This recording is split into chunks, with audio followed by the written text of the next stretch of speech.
Hmm. So, Madam Witness, pwede po ba paliwanag din niyo sa amin, ano ang unang proseso na ginagawa ni Mr. Fajarda pagpunta po sa inyo sa pag-e-encash ng cheque? Yung cheque po plus ID niya ay ibibigay po sa verifier para po i-verify yoon. 'Pag na-verify na po yoon, ibibigay sa teller for encoding, for validation, posting, ganyan. And then tatawagin din po ang officer for the approval. Okay. So, kanina binanggit po ninyo yung pangalan ni Mr. Edward Fajarda. Paano naman po ninyo nakilala si Mr. Edward Fajarda? Siya po yung payee ng cheque.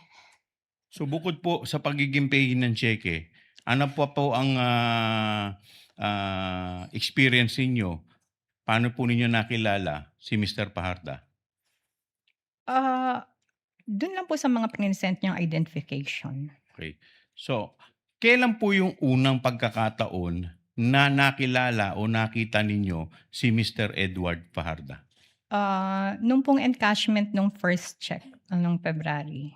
Okay. Now, Madam Witness, so pagkatapos, 'di napirmahan na ng, ah, yung dulong-dulo, sabi po ninyo na-approve na, napirmahan na. Ano na po yung susunod na mangyayari kung meron man po?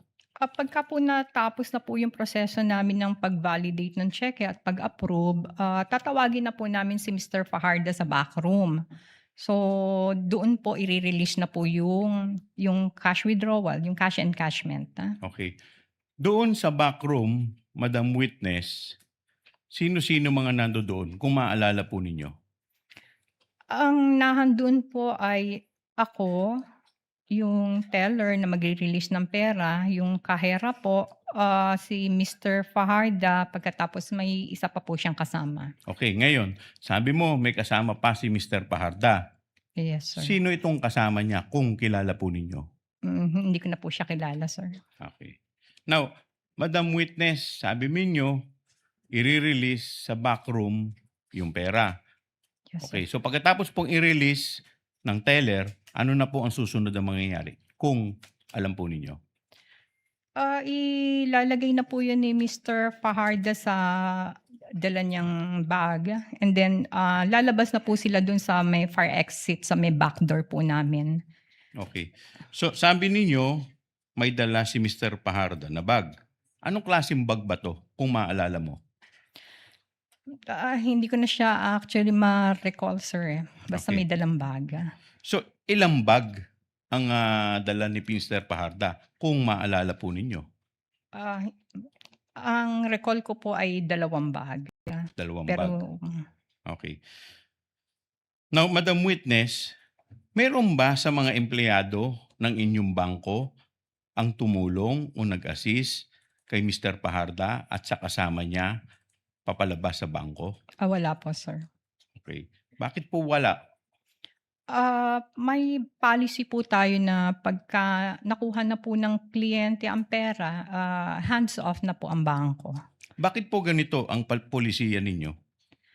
Para sa safety din po ng mga empleyado na parang last touch na kung ano man po ang mangyari dun sa pera after hawakan ng kliyente, hindi na po namin sagot yun.